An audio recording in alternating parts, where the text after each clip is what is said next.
Salut, moi c'est Lise. Je rentre de 10 ans de voyage et je vais vous raconter comment je me suis fait larguer dans chacun des pays où j'ai vécu. Bon, la boîte de mouchoirs c'était pour la blague, maintenant tout va bien, ne vous inquiétez pas. Mais l'idée c'est de vous montrer comment l'association Amour-Voyage ne fait pas toujours bon ménage. Lorsque j'ai fini mes études, j'ai écrit un mémoire sur le management interculturel. Bon, je me suis dit, j'aurais peut-être mieux fait de faire un mémoire sur les relations interculturelles. Quoique avec le recul, je me dis c'était quand même bien marrant de le découvrir par moi-même. Tout a commencé il y a 10 ans. Je suis partie aux États-Unis en tant que jeune fille au pair, pour un an. Alors, éduquée au téléfilm de l'après-midi sur la 6, je me dis que je vais vivre le rêve américain. Welcome to Chicago, baby. Je reste vraiment sans voix devant la beauté de cette ville, son architecture, son lac immense, ses joueurs de basket. Bref, pardon. Certains d'entre vous le savent sûrement, lorsque l'on part seul à l'étranger, c'est pas forcément évident, on a envie de se faire des amis. Moi j'ai de la chance, la ville est super accueillante. Et je me fais de super copines qui sont toutes excitées à l'idée de m'enseigner le dating à l'américaine. Mais alors, qu'est-ce que c'est compliqué ? Il n'y a aucune spontanéité dans ce pays. Il existe 1 milliard de règles. Alors, par exemple, premier date, on va boire un verre et on se finit par un bisou devant la porte. Second date, 3 jours plus tard, un resto. Troisième date, ciné. Bon, ben, quatrième date, tu passes à la casserole. Et minimum 4 mois, vous pouvez vous déclarer girlfriend, boyfriend. Non, vraiment, c'est épuisant, c'est pas pour moi, puis j'arrivais jamais aux 4 mois de toute façon. Mais bon, quand même, j'ai de super souvenirs, bien cucu. Je me souviens de longues balades sur le lac Michigan, un chocolat chaud en haut de la Grand Lux Café sur la Michigan Avenue enneigée, so romantique. Bref, jusqu'au jour où, Lizzie, we need to talk. Ou plus original, viens, on va boire un café. Ok, Chicago, 19h, Toulouse, 1h du matin. Maman, il m'a larguée. Mais qui, mon poussin? Ouais, généralement, ça dure jamais assez longtemps pour que je puisse leur dire qu'en fait, je sortais avec quelqu'un. Copenhague, Danemark, Jacob. Aïe, Jacob, blond, yeux bleus, genre Ragnar Lodbrok de Viking, mais version mini-pouce. J'ai toujours le chic pour trouver la perle rare. On s'est rencontrés sur un site d'hébergement gratuit, vous savez, celui où on surfe sur le canapé. Ce qui a lancé les sites de rencontres en gros. Et là, coup de cœur. Mais alors, c'est assez original de sortir avec un Danois. Déjà là-bas, le mot date n'existe pas, on ne date pas.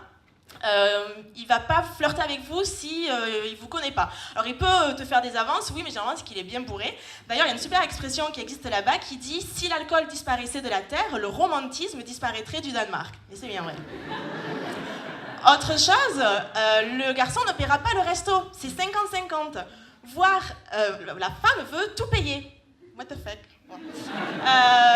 Bon, donc c'est pour ça que la petite française a du succès là-bas, il peut se la jouer romantique sans se faire embarrer à la première tentative. Puis moi, l'égalité homme-femme, de toute façon. Alors voilà, j'ai pu tester tout ça avec Jacob, c'était bien sympa. J'ai bien ramé pour l'avoir. Hein. Si vous voulez faire un petit week-end en amoureux, je vous conseille vraiment de flâner en ville en vélo et de passer par le quartier hippie de Christiania, très sympa, où vous pouvez acheter du cannabis gratuitement, oui. Vous pouvez aussi faire du street art et mon préféré, zioter dans les maisons construites de briques et de broc. Bon, le soir, vous pouvez terminer dans un petit club de jazz La Fontaine où Jacob a présenté les meilleurs artistes de la ville. Bon, vous avez sûrement compris, dimanche, 11h du matin, dans un café de Copenhague, véridique. Mais bon, cette fois-ci, maman était réveillée, donc ça va. Bon, je débarque en Autriche, et là, j'ai l'embarras du choix. Des Espagnols, des Anglais, des Italiens. Mais le truc, c'est que je suis la seule Erasmus qui suis partie là-bas pour étudier. Mais pour étudier pour de vrai, en fait. J'étais plus genre Wendy, l'anglaise, vous savez, dans l'auberge espagnole. Bon, j'ai quand même de super souvenirs, mais aucun qui se termine par un café. Alors, quand tu rentres après 10 ans en France, c'est vraiment compliqué, c'est dur, donc je craque, je postule chez un croisiériste et je repars pour 5 mois sur un bateau. Donc là, je me dis, 16 pays en 5 mois, tu vas donc te faire larguer 16 fois tous les 8 jours et demi. Bon, mais cette fois, je suis rentrée pour de bon et c'est le même fuseau horaire que mes parents et ça, je sais qu'ils apprécient. Je jette un œil dans le rétroviseur et je vois le voilier d'Alan s'éloigner dans le soleil couchant de Tahiti. Felipe, lui, chevauche seul sa moto sur les routes du nord-ouest argentin. Et disparaissent avec eux mes rêves de vie à deux dans des contrées lointaines. Cet étranger, lui, qui nous a fait toutes rêver avec son accent sexy, de beaux enfants métis qui parlent toutes les langues. Mais bon, une vie lointaine, justement. Et ça, aujourd'hui, je le sais, ce n'est plus pour moi. Ces voyages ces 10 dernières années m'ont permis de me construire, de savoir un peu plus qui je suis.